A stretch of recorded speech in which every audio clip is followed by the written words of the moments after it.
우리에게 행하신 위대한 일 감사하세. 오 주의 진실하신 그 사랑 온 땅과 하늘 위에 계셔 홀로 영원하신 온 땅과 하늘 위에 계셔 홀로 영원하신 이름. 아멘.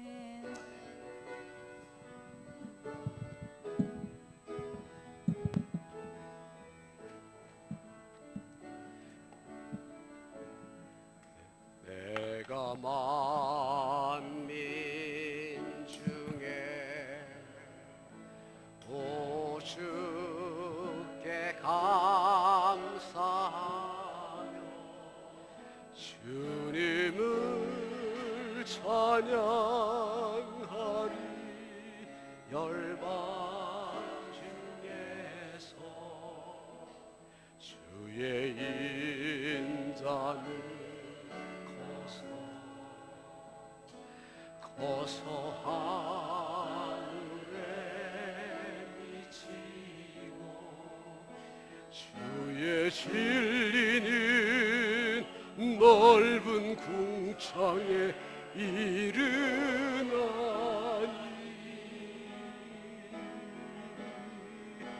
하늘 위에 주 높이 들리며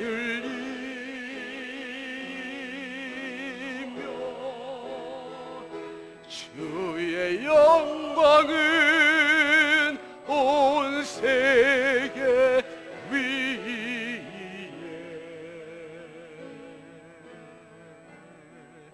하늘 위에 주 높이 들리며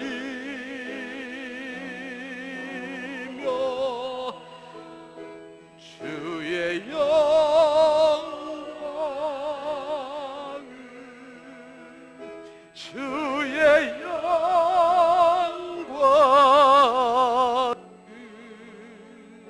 주의 영광은 온 세계 위에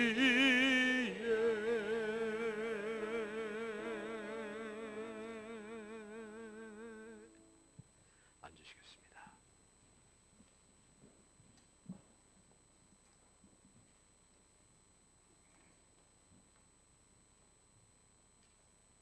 주님만이 내 삶의 힘이 되시며 주님만이 내 삶의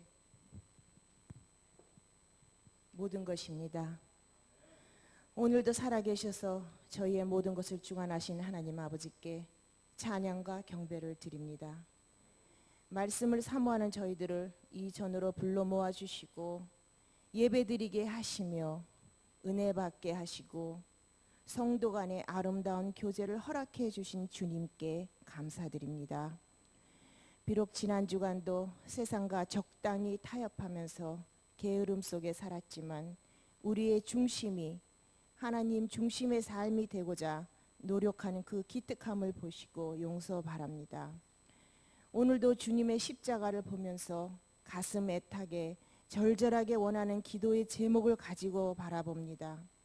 우리에게 시원한 담비의 은혜를 내리시사 한없는 위로와 평안을 받기 원합니다. 몸이 약해져도 마음만은 강해지길 바랍니다. 주님께서 은혜의 손길로 어루만지사 고통을 덜어주길 원합니다. 치유받기 원합니다. 어려움 속에 있는 성도들이 있습니다. 순조롭게 지혜롭게 일이 해결되길 원합니다. 기도만이 우리의 살 길임을 압니다. 기도 속에 기적이 일어나는 기쁨을 맛보게 도와주시옵소서. 능력의 하나님 아버지, 오늘도 우리의 영혼이 구원의 해방감을 주기 위해 말씀 준비하신 목사님께 성령의 불길로 감싸 주셔서 늘 성령 충만한 가운데 말씀 전하게 도와주시옵고, 메마른 가슴에 성령의 담비 내리듯 우리 모두 은혜에 적기 원합니다. 늘 함께 하셔서 건강함도 지켜주시옵소서. 샛별 선교단에게도 늘 함께 동행하실 줄 믿습니다. 돌아온 날까지 지켜주시고 인도하셔서 전도자의 사명을 잘 감당하게 하시고 믿음이 더욱 자라게 도와주시옵소서. 사랑의 하나님 아버지, 좋은 음식 대할 때마다 없는 자의 고통도 생각하며 함께 나누는 마음도 갖기 원합니다. 항상 남을 나보다 낫게 여기며 주의 일 하다가 주의 앞에 가기 원합니다. 베푸신 은혜를 감사히 알고 진실하게 섬기길 원합니다. 늘 찬양하며 살게 도와주시옵소서. 괴로운 일이 많으나 겸손히 주를 섬기며 살리라 다짐해보며 모든 말씀 빛 대신 우리 구주 예수 이름 받들어 기도드렸습니다.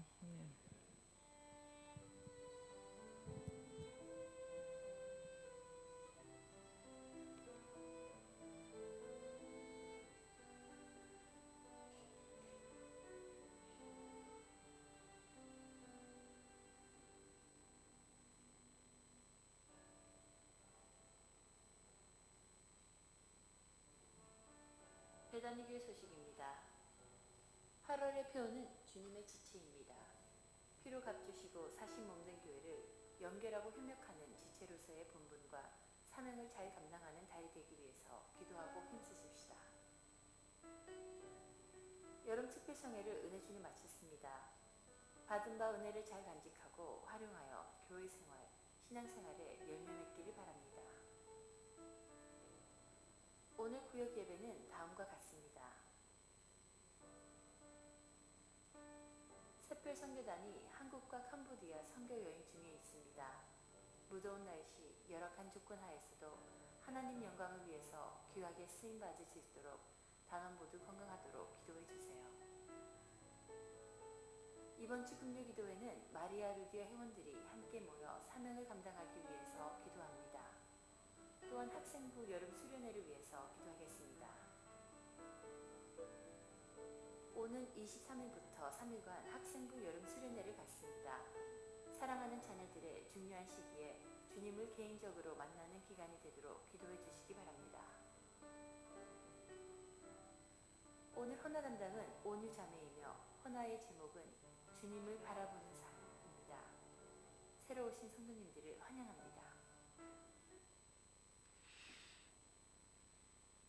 우리 한국 선수들에게 말도 많고 탈도 많았던 런던 올림픽이 금메달 13개, 은메달 8개, 동메달 7개로 종합 5위의 성적을 냈습니다. 처음에 예상 10-10 금메달 10개에 10위권을 목표로 했었는데 그 목표를 훨씬 상회한 세계 5위권. 그래서 이제는 우리 대한민국이 더 이상 올림픽의 변두리 국가가 아니고 상위권으로 도약하는 그런 실질적인 계기가 된 올림픽이기도 했습니다. 금메달보다 값진 은메달도 있었고요. 또 금메달보다 더 빛나는 동메달도 있었고, 비록 메달은 따지 못했지만 우리 한국 사람의 또 우리 국가의 명예를 걸고 최선을 다한 많은 선수들이 있었음을 감사를 드립니다. 특히 올림픽에서 금메달을 딴 김현우 선수는 시합하기 전에 오른눈을 다쳐가지고 오른눈이 거의 보이지 않는 상태에서 한쪽 눈만으로 최선을 다해서 싸운 그런 경기 끝에 금메달을 획득을 했습니다. 그 선수가 한 말이, 나보다 더 땀을 많이 흘린 선수가 있다면 이 금메달 가져가라, 그렇게 얘기를 했다고 그래요. 금메달이라고 하는 것이 결코 우연히 혹은 저절로 이루어지는 것이 아니고 땀과 눈물을 흘린 결과라고 생각을 합니다. 이제 올림픽이 거의 끝나가니까 혹시 그동안에 올림픽 중계하느라고 막 밤잠 못 자고 설치신 분이 계시면 이제는 신앙생활 열심히 하시기 바랍니다. 예, 찬송가 13장 함께 부르십니다.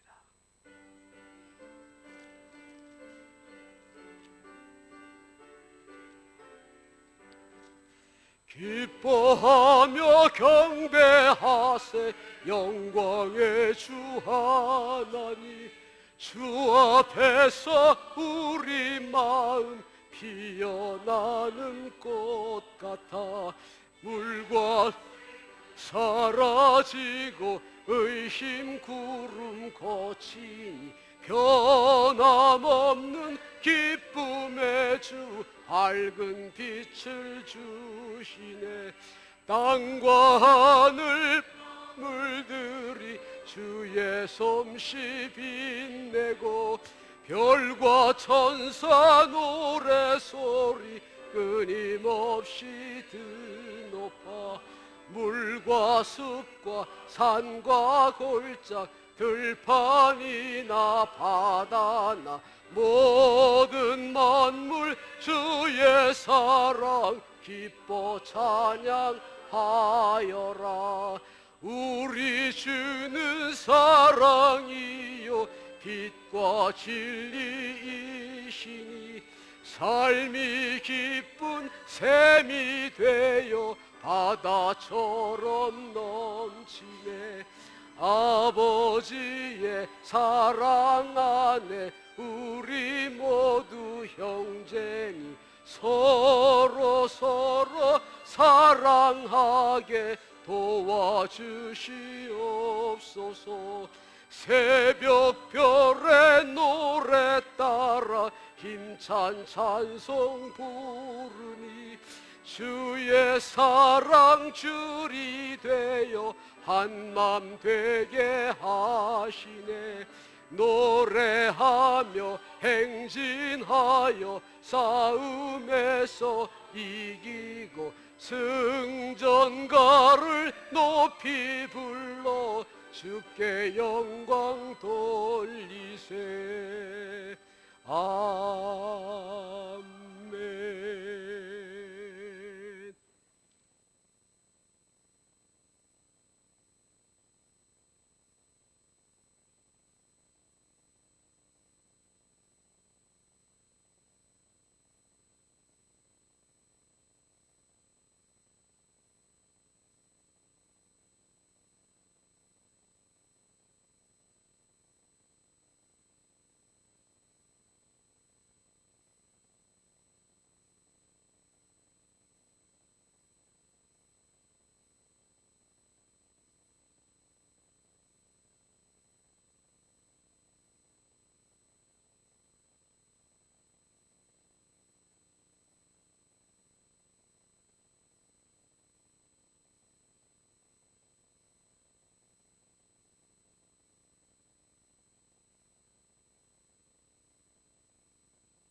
1절만 하십니다. 예수 안에서 우리 화목됐네. 예수 안에서 우리 화목됐네. 예수 안에서 우리 화목됐네. 하나님의 영광 함께 누릴소. 할렐루야. 예수 안에서 우리 화목됐네. 아멘.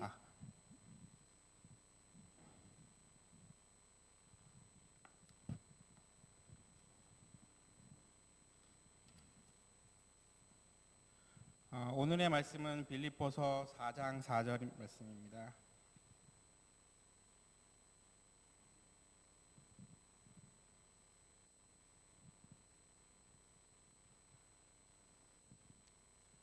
다 찾으신 줄 알고 제가 봉독해 드리겠습니다. 주 안에서 항상 기뻐하라. 내가 다시 말하노니 기뻐하라. 아멘.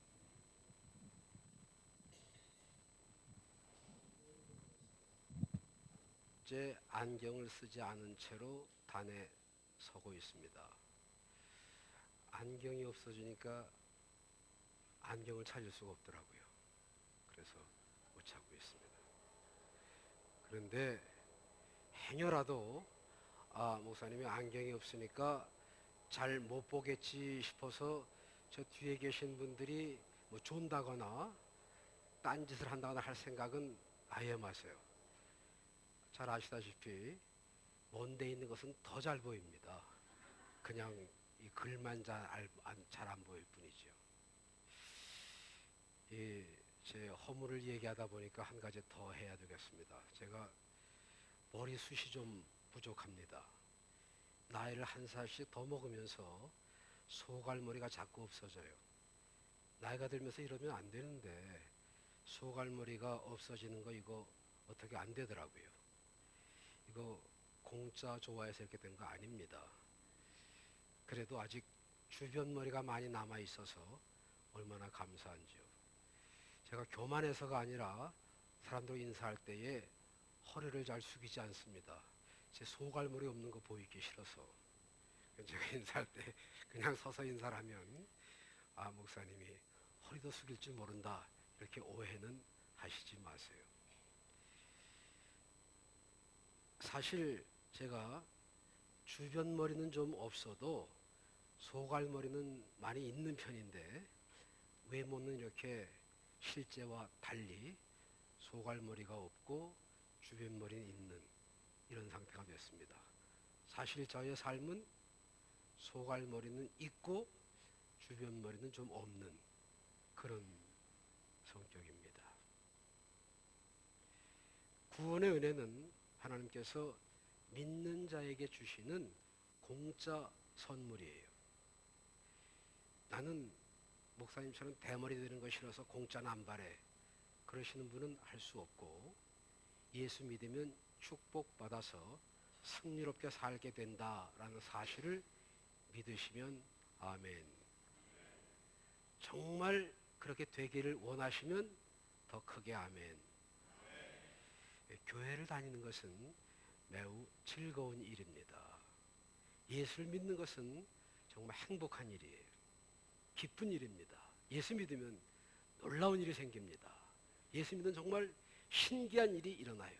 그래서 예수를 믿는 것은 복된 일, 좋은 일입니다. 한 노동복 차림의 중년 신사가 노만 빈센트 필 박사의 사무실을 찾아왔습니다. 박사님, 왜 이렇게 산다는 게 힘이 듭니까? 하루하루가 너무 고달프네요.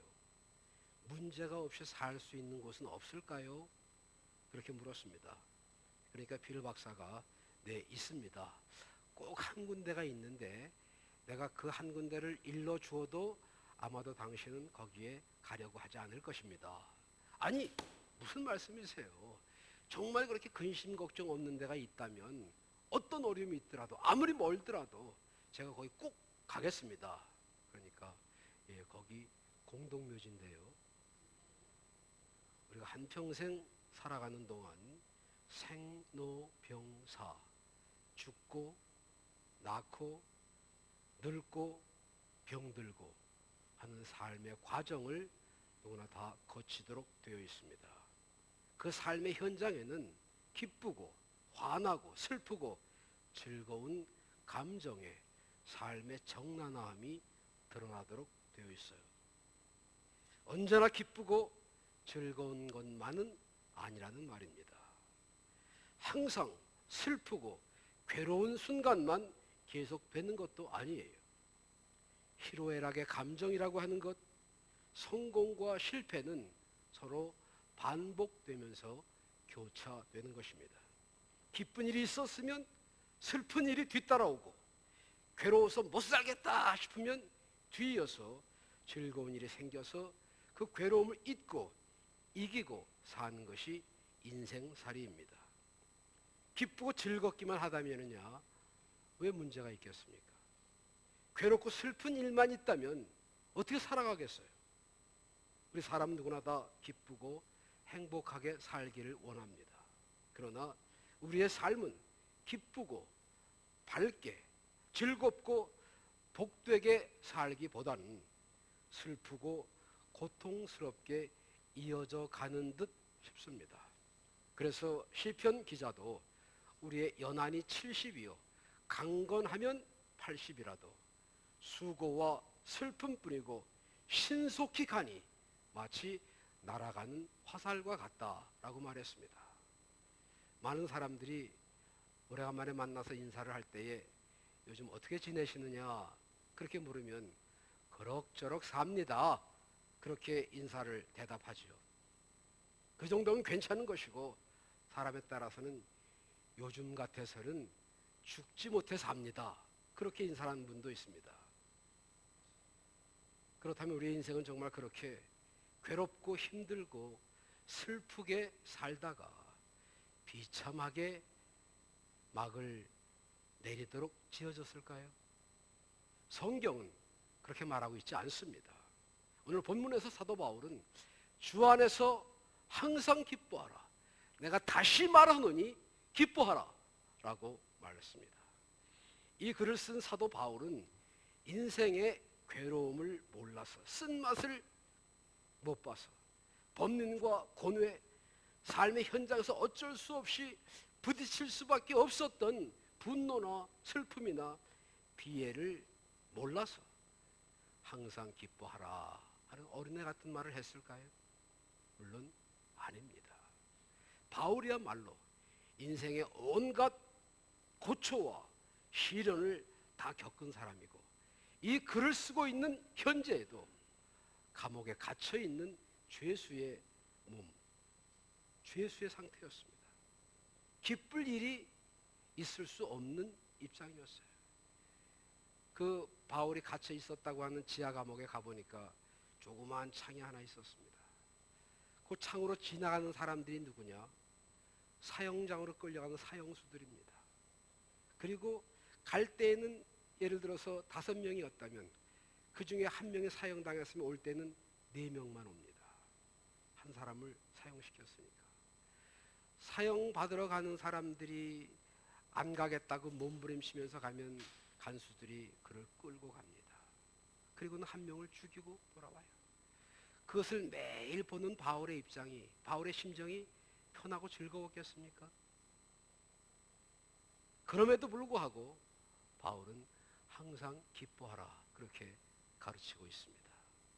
데살로니가전서 5장 16절에서 18절에서 항상 기뻐하라, 쉬지 말고 기도하라, 범사에 감사하라.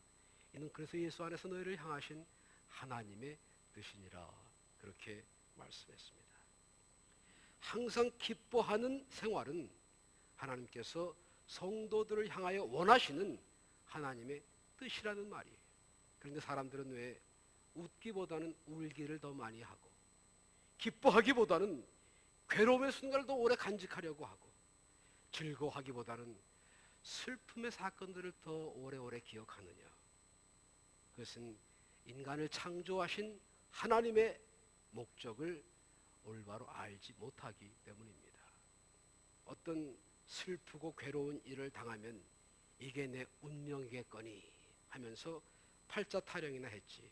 그 고통에서 한시 빨리 벗어나 좀 더 승리롭게 살겠다 그런 생각을 안 해요. 기쁘게 살겠다고 하는 의지가 약하다는 말입니다. 또 기쁘게 살고 싶어도 그 방법을 잘 몰라요. 보람있게 즐겁게 살고 싶다, 이렇게 살 수는 없지 않겠는가, 그렇게 생각하신다면 오늘 말씀을 잘 들으시면 됩니다. 기쁘게 사는 생활, 그 첫째는 자족하는 삶입니다. 자족하는 삶이란 스스로 만족하는 생활, 즉 분수에 지나치지 않고 있는 것을 족한 줄로 아는 삶의 자세를 말합니다. 항상 다른 사람의 손에 떡이 더 커 보여요. 남의 사과가 더 맛있어 보이는 데에 문제가 있습니다. 사람이 언제 행복하냐? 지금 가지고 있는 것보다 조금 더 가지고 있을 때에, 더 가질 수 있을 때에 행복하답니다. 그러면 행복이라고 하는 것 참 쉽게 얻을 수 있을 것 같지요. 근데 사실은 그렇지가 않습니다. 만 불을 가지고 있는 사람이 언제 행복하냐 하면 11,000불이나 12,000불을 가질 수 있을 때 행복해집니다. 그런데 11,000불, 12,000불이 있으면 당연히 행복해야 되는데 그거보다 조금 더 가져야 행복해진다는 말이에요. 제가 아는 어떤 분이 남편이 3,000불만 월급을 받아오면 자기는 지금 현재 일하던 그 직장 때려치고 교회 일만 전념하겠다, 그렇게 말한 분이 있었습니다. 정말 남편이 열심히 일하고 또 하나님의 은혜로 남편 수입이 3,000불이 됐어요. 여전히 직장 다닙니다. 아마 그 남편의 월급이 5,000불이 돼도 그 부인은 직장을 다닐 거예요. 물론 지금 같아서는 5,000불이 되면 쓰고도 남을 텐데 내가 미쳤다고 직장 다녀요? 그렇게 말할지 모르지만, 그러나 그건 5,000불이 돼봐야 합니다. 그럼 그때 가서 한 7,000불만 됐으면, 그렇게 하면서 여전히 직장 다닐지 모른다 그 말이에요. 사람이 조금 더 있어야 행복해요. 그래서 이 세상적인 기준으로는 사람은 절대로 행복할 수가 없습니다. 사람의 욕심이 끝이 없거든요. 많은 사람들이 그 욕심을 죽을 때에 무덤까지 가지고 갑니다. 야고보 선생은 욕심이 잉태한 즉 죄를 낳고 죄가 장성하여 사망을 낳느니라 라고 말했습니다. 죄가 장성하여 죄가 더 커져서 사망을 이루는데, 그 사망을 이루는 죄의 근원이 뭐냐? 욕심이라고 하는 작은 것입니다. 사람들이 자기 죽는 줄 모르고 죽을 때까지 죽으라고 욕심을 부려요. 그러면서 이렇게 말합니다. 하나님, 많이 말고요, 많이는 바라지도 않습니다. 많이 바라면 그건 욕심이죠. 저는 그냥 많이 말고 조금만 더 주세요. 조금만 있으면 되겠습니다. 근데 사실은 그 조금이 사람 잡는 거예요. 많이라면 애당초에 시작도 안 했을 텐데 조금이니까 될 수 있을 것 같아서 거기에 달려들거든요. 근데 조금이 안 채워지는 겁니다. 정말 안 채워져서 안 채워졌을까요? 채워졌어요. 근데 그거보다 조금 더 채워지면 그거보다 조금 더, 그래서 결국 자기의 마음이 행복하지를 못하고 욕심이 채워지지 않은 채로 인생을 마감한다, 그런 말이죠.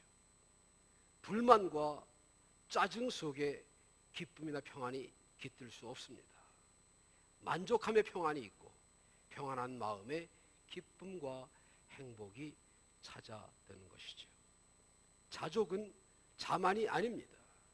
나는 이만하면 됐다 하는 자기 도취가 아니에요. 남의 것을 탐하거나 부러워하지 않고 내게 있는 것으로 족하고 감사한 줄 아는 태도입니다. 자족하는 삶은 감사하는 마음에서 우러나오는 거예요. 자족하는 삶은 하나님께서 이 모든 것을 필요한 대로 내게 채우셨다 라고 하는 믿음의 삶을 말합니다. 예수님께서는 산상보훈에서 너희는 무엇을 마실까, 무엇을 먹을까, 무엇을 입을까 염려하지 말라. 이는 다 이방인들이 구한 것이고 하나님께서는 이 모든 것이 너희에게 있어야 할 줄을 이미 아신다라고 말씀하셨습니다. 자족하는 삶, 누구를 부러워할 필요도 없고 다른 사람을 모함할 이유도 없고 시기할 필요도 질투할 필요도 없이 다만 주어진 것을 감사하면서 사는 믿음의 삶, 이것이 바로 기쁘게 사는 비결입니다. 그렇지 않습니까, 여러분? 두 번째, 기쁘게 사는 생활, 맡겨진 일, 해야 할 일을 다 하는 생활입니다. 어떤 일을 시작을 했는데 그 끝을 제대로 맺지 못하면 왠지 찜찜하잖아요. 불안하고, 그거 마저 해야 되는데 저거 언제 마치지? 급하고 중요한 일이 갑자기 생겨서 그 일을 하면서도 끝내지 못한 그 일에 대해서 늘 마음이 걸리게 마련입니다. 주일 예배를 마치고 돌아서면 목사는 그 다음 주일에 무슨 말씀을 전해야 될까? 이것을 염려하고 기도하고 생각을 합니다. 어떤 때는 주님이 지혜를 주셔서 이 말씀을 다음 주일에 전하면 되겠다 이렇게 생각될 때도 있고, 또 어떤 때에는 성령께서 마음을 움직이셔서 새벽 기도 시간 같은 때에 혹은 혼자 성경 읽는 때에 하나님이 다음 주에는 이 말씀을 전해야 되겠구나 그렇게 인도하실 때가 있어요. 근데 어떤 때에는 목요일이 지나고 금요일이 됐는데 이제 지금쯤은 설교 준비를 어느 정도 윤곽을 잡고 맞춰야 되는데 전혀 무슨 말씀을 전해야 좋을지 마음에 잡히지를 않는 때가 있어서 고민이 됩니다. 기도를 하고 성경을 읽어도 마음에 부딪혀오는 말씀이 없어요. 시간은 자꾸 가는데 주일은 다가오는데 설교 준비는 안 되고 마음이 참 고통스럽습니다. 미리미리 설교 준비를 하고 설교 준비를 끝내놔야 마음이 좀 한가지고 편한데 준비가 안 돼 있기 때문에 잠을 설치기도 하고 생각이 온통 거기 있어서 다른 일을 하면서도 거기에 전념을 못해서 엉뚱한 실수를 하기도 합니다. 주일을 코앞에 둔 목사로서 설교 준비가 안 돼 있다. 이거 결코 맛있는 것을 먹어도 좋은 구경을 해도 기뻐할 수가 없는 상황입니다. 그러다가 설교 준비를 끝냈다. 설교 준비 끝냈다 그거예요. 어떤 공사를 시작을 했는데 바쁘고 피곤하고 일 생기고 비 오고 돈도 모자라고 그래서 오랫동안 질질질질 끌다가 드디어 마침내 일을 끝냈다. 그러면 얼마나 마음이 홀가분하고 기분이 상쾌하나. 그런 경험이 있으신 분들은 제가 무슨 말을 하는지 이해가 되실 겁니다. 긴 방학이 끝나고 백투스쿨 우리 학생들 이제 학교를 가야 되는데 여름방학 때 신나게 노느라고 방학 숙제를 다 안 했어요. 그러면 학교에 가는 발걸음이 어떻겠습니까? 숙제를 다 끝냈으면 기분 좋게 학교를 갈 수 있는데 숙제를 다 못했어요. 할 일을 다 못했어요. 하나님 앞에 드리는 것도 마찬가지입니다.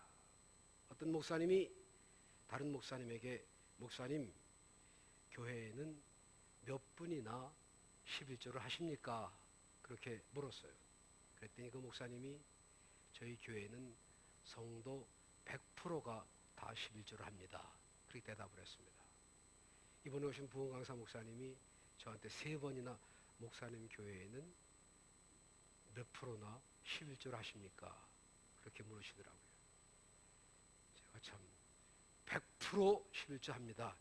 대답할 수 있었으면 참 좋겠는데 그러지 못해서 머뭇머뭇 주저했습니다. 근데 그 목사님은 우리 교회의 재적성도 100%가 11조를 합니다. 그렇게 대답을 하는 거예요. 그 들은 목사님이 너무나 그렇게 대답하는 목사님이 부러웠습니다. 목사님 목회를 참 잘하시네요. 성도들이 참 신앙심이 깊으십니다. 그리고 칭찬했어요.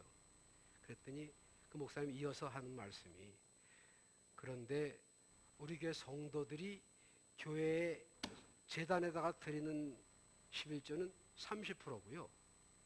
나머지는 다른 데 드립니다. 깜짝 놀랐어요. 아니 교회는 이 교회 다니면서 11조는 다른 교회 드린다는 말씀입니까? 그러니까 그게 아니고요.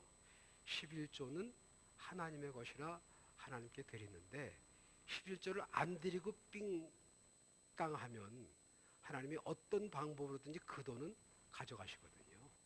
그러니까 재단에 못 드리고 다른 데다가 다 낭비를 해서 결국은 11조를 다 드립니다.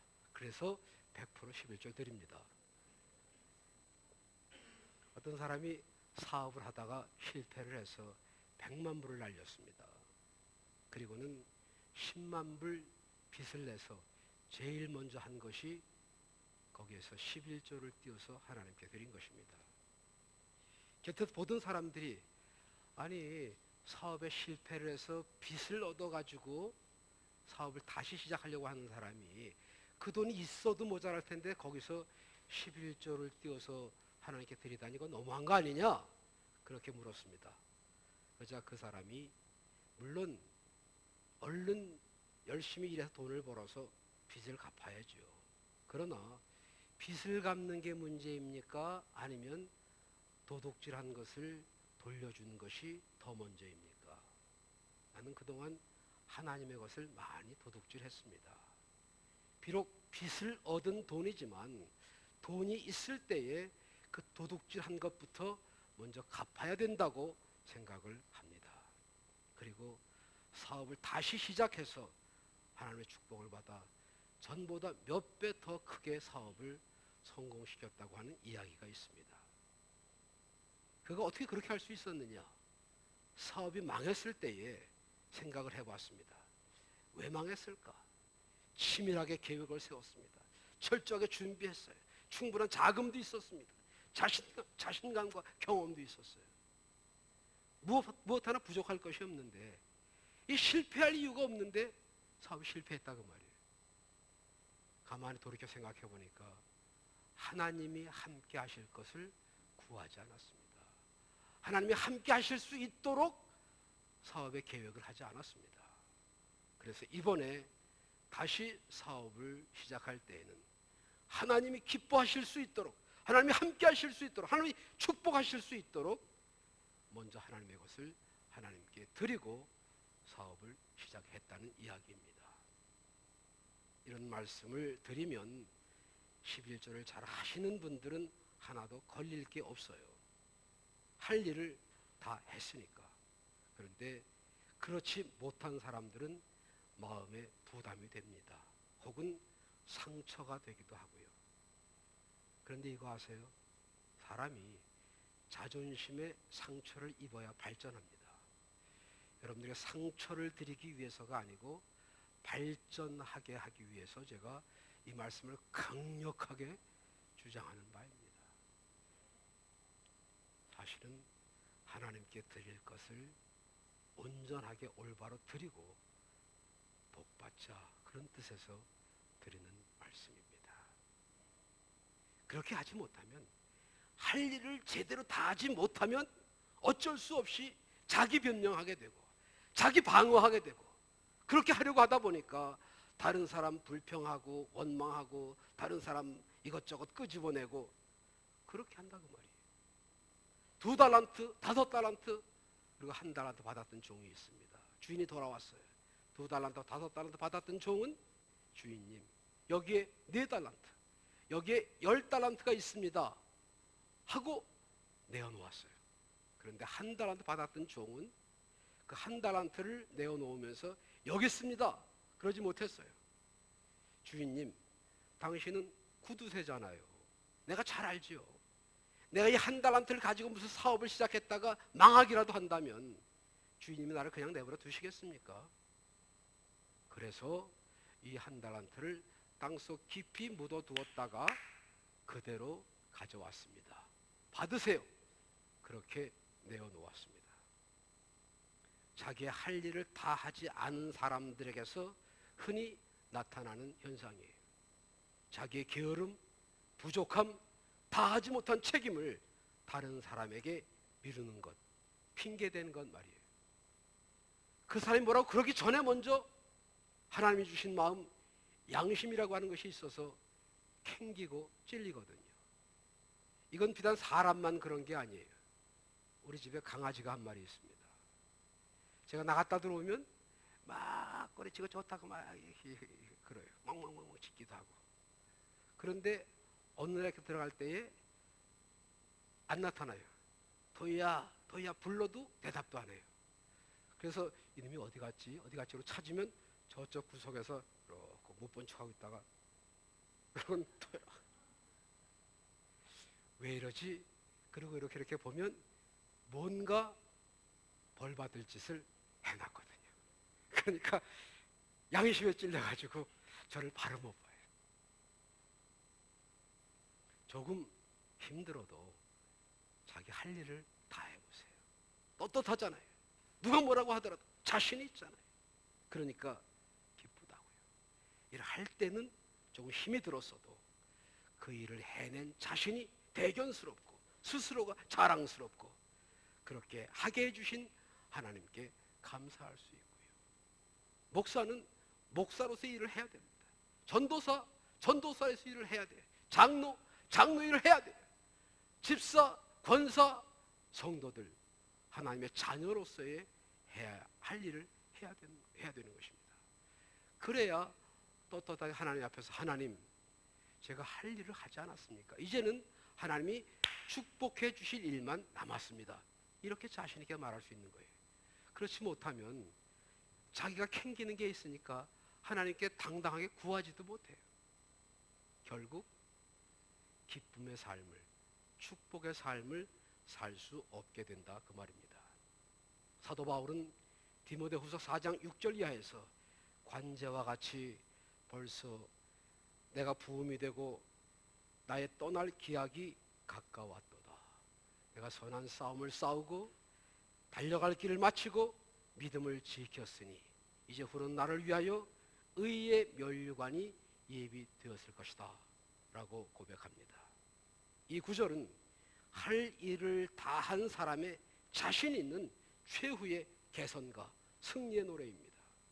세상 사람들의 눈에는 비참하게 일생을 마친 패배자처럼 보였을지 모르지만 주 앞에서 할 일을 다 한 사도 바울은 자신 있게 기쁘게 자신의 삶을 마무리 지을 수 있었던 것입니다.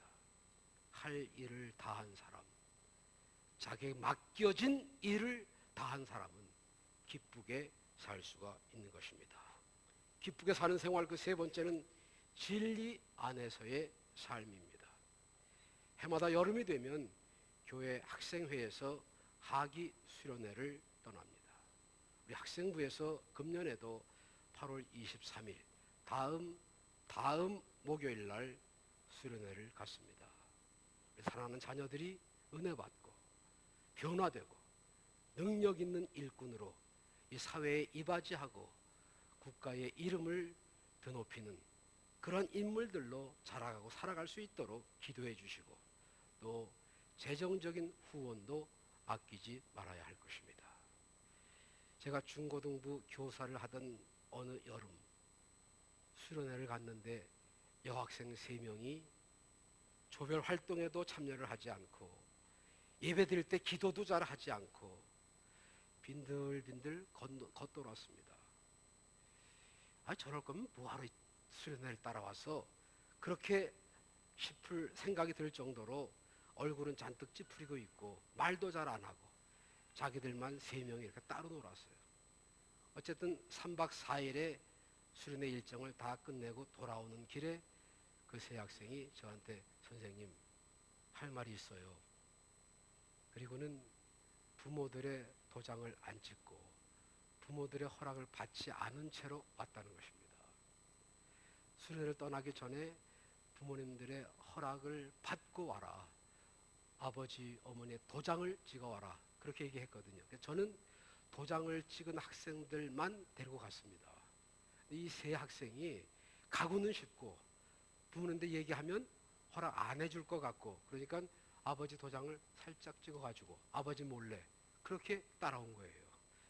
저는 그냥 도장을 받아왔으니까 당연히 부모님 허락하셨겠거니 하고 그냥 갔었는데 부모님 허락을 받지 않은 이 여학생들이 그게 내내 마음에 걸려서 걱정이 돼서 가면 야단 맞을 게 두려워서 자유롭게 정말 재미있게 그렇게 지내질 못하고 늘 어둡게 무겁게 그렇게 지내다가 이제 집에 돌아갈 때에는 그 말을 안 할 수 없으니까 저한테 한 겁니다.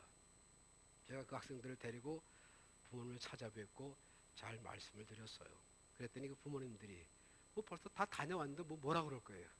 그러니까 하시는 말씀이 이렇게 선생님이 인솔하시고 갔다 오신다면은야 그걸 알았다면 뭐 당연히 보냈을 텐데 모르고 지네들끼리 갔다가 무슨 사고라도 칠까봐 못 가게 했지요.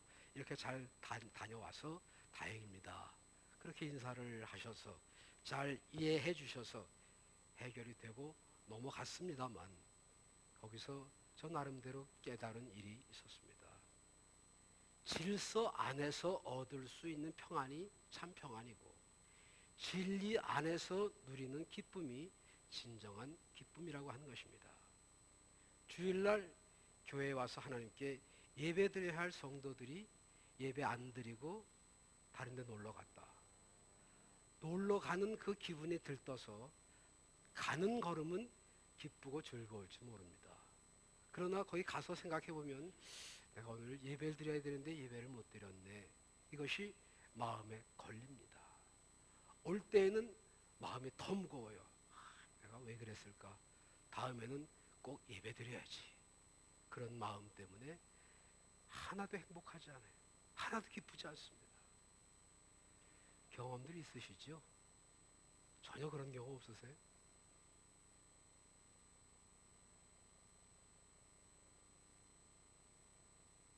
사도 요한은 사랑하는 장로 가이오에게 보낸 편지에서 내가 내 자녀들이 진리 안에서 행한다 함을 듣는 것보다 더 큰 즐거움이 없다. 그런 말을 했습니다. 우리 성도들이 진리 안에서 생활할 때에 나에게 그렇게 진리 안에서 생활하는 나에게 기쁨과 축복과 행복이 오는 것으로 그치지 않고 우리가 진리 안에서 살아가는 모습을 보는 다른 사람들에게도 기쁨과 보람이 되고 더구나 하나님께 기쁨을 드리는 일이 된다 그 말입니다. 다시 본문 말씀으로 돌아갑니다. 주 안에서 항상 기뻐하라. 내가 다시 말하노니 기뻐하라. 세상이 주는 기쁨이 있습니다. 돈으로 얻을 수 있는 기쁨이 있어요. 지식으로 충족되는 기쁨이 있을 수 있습니다. 명예나 권력 그런 것을 얻을 수 있는 기쁨이 분명 있어요. 그러나 그런 것들은 순간적인 것이고 부분적인 것일 뿐입니다. 성경이 뭐라고 말씀했습니까? 주 안에서 기뻐하라 라고 했습니다. 믿음 안에서, 은혜 안에서, 진리 안에서, 말씀 안에서, 주님의 사랑 안에서 기뻐하라 그렇게 가르쳤습니다. 주 밖에서의, 은혜 밖에서의, 진리 밖에서의 기쁨은 진정한 기쁨이 될 수 없다는 가르침입니다. 항상 기뻐하라고 했어요. 무슨 좋은 일이 있을 때는 얼굴 확 펴고 하하히히호호 할렐루야. 그런데 무슨 좀 일이 안 풀리고 언짢은 일이 있다 그러면 금방 우거지상하고 세상만 다 귀찮다는 식으로 그렇게 살지 말고 언제나 기뻐하라.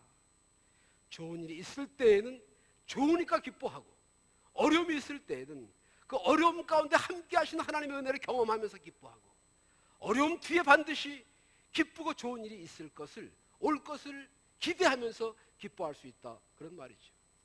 그것이 항상 기뻐하는 삶의 자세입니다. 한 번뿐인 삶입니다. 밤의 경첨처럼 스쳐 지나가는 인생, 안개, 아침 안개와 같이 사라지는 그런 인생입니다. 날아가는 화살처럼 빨리 흘러가는 짧은 생애를 짜증스럽게, 어둡고 무겁게 찡그리고 살아가야 할 이유가 전혀 없습니다. 날랑 그냥 냅둬요, 이대로 살다 죽을래요, 그러시는 분들은 그냥 그렇게 팔자대로 사세요. 그런데 하나님의 뜻대로 살리라, 주 안에서 항상 기뻐하며 살아가리라, 그렇게 결단하신 분은 말씀을 듣고 아멘도 하시고, 아멘도 하시고, 아멘도 크게 하시고, 한 번 할 때 하시면 얼마나 좋을까. 어깨도 펴시고, 항상 이렇게 웅크리고 뭔가 불만과 불안과 걱정과 근심에 쌓인 그런 모습으로 살지 말고요, 가슴을 펴고 당당하게 살아가십시다. 예수 믿는 사람에게 허락된 하나님의 은혜, 예수님의 피로 구원받은 성도의 감격적인 모습을 가지고 살아가자, 그 말입니다. 비록 가정에 어려움이 있습니다. 사업이 잘 안 돼서 걱정스럽습니다. 건강에 문제가 있습니다. 현실이 고통스러운 것처럼 느껴져도, 앞길에 아무런 희망이 없는 것처럼 보여도 그것이 우리 생의 전부가 아닙니다. 임마누엘의 하나님은 항상 살아계셔서 하나님의 뜻대로 살고자 하는 사람들, 자족하며 자기 맡은 일에 최선을 다하며 진리 안에서 말씀 순종하며 살아가고자 하는 우리 베다니 성도들에게 웃음과 기쁨과 행복이 넘치는 생애를 살아가도록 축복해 주실 줄로 믿습니다. 그래서 예수 믿는 것이 참으로 좋다는 말이에요. 우리가 좋으신 하나님을 찬양하는 이유가 바로 거기 있습니다. 우리로 하여금 그렇게 살도록 인도하시고 보호하시고 축복해 주시기 때문입니다. 기도하겠습니다.